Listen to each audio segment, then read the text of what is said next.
Jesus motivates you to walk with Him. And there are 4 motivations. The first is the motivation of strength. And next motivation is the motivation of straightforward love. So let's go straightforward love.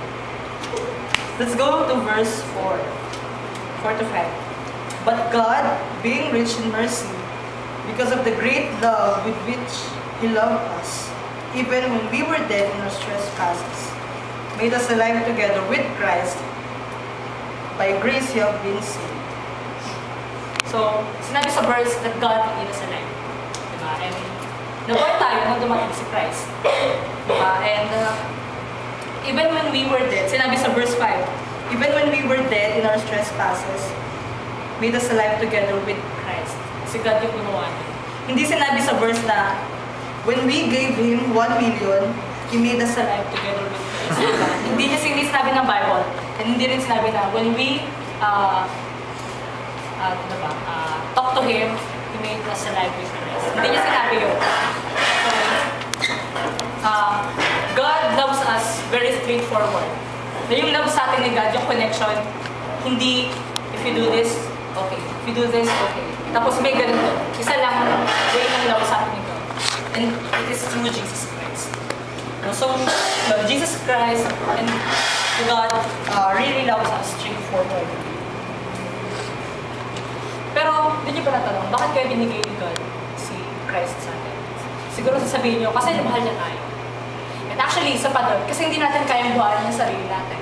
Diba? Hindi natin kayang ahunin yung sarili natin from being down. Kaya niya binigay si Christ sa atin. Sino naniniwala dito na kapag nasa-suffer tayo, nahawak si God? Kapag nasa-suffer tayo or malungkot, naawa si God. Actually, yes. Sinabi sa verse 4, but God, being rich in mercy. God is very rich in mercy. Mayamang-mayaman siya sa awa. So, huwag niyo isipin na when we are down, sinasabi niyo, yan kasi, ang dami mong kasalanan, yan tuloy. Hindi ganun si God.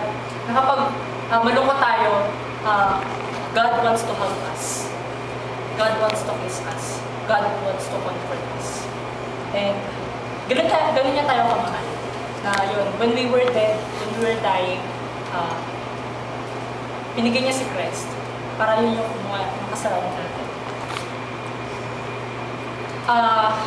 For example, ano ba? Nag-fail tayo. Exam na lang ulit para ma-relate. Nag-fail tayo sa exam. Yun. Diba? Very often yun. Joke lang. Halimbawa, nag-fail tayo sa exam.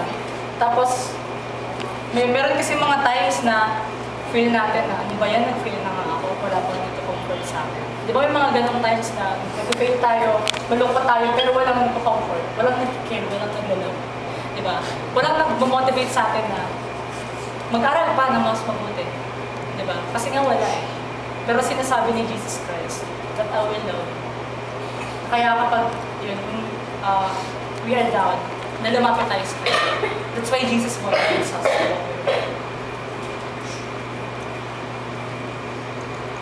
Isa pa akong tanong.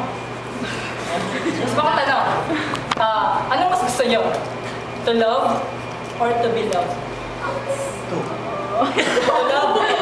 To love or to be loved? Isa lang. Ano yun? Anong mas nangingibabaw? To be loved. To be loved.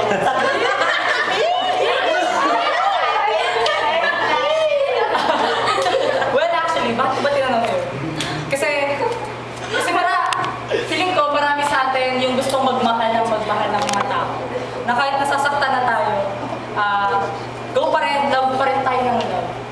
And sinasabi ni Jesus na yung part na yun, na di ba, to love at saka to be loved.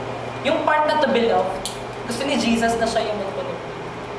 Kasi gusto natin at magmahal tayo, di ba? I think gusto natin na magmahal. Diba? Kahit nasasaktan tayo, we want to love. And Jesus wants to ano ba? Punuin niya yun. Yung part na yun, na to be loved. Kaya every time that we are down, let's go to Jesus. He will comfort us. And Jesus will give everything that we long. If you long for love, bibigay niya yun. If you long for care, bibigay niya yun. If you long for appreciation, if you long for attention, Jesus will give that. So that's the motivation of straightforward love. God loves us straightforwardly na wala siyang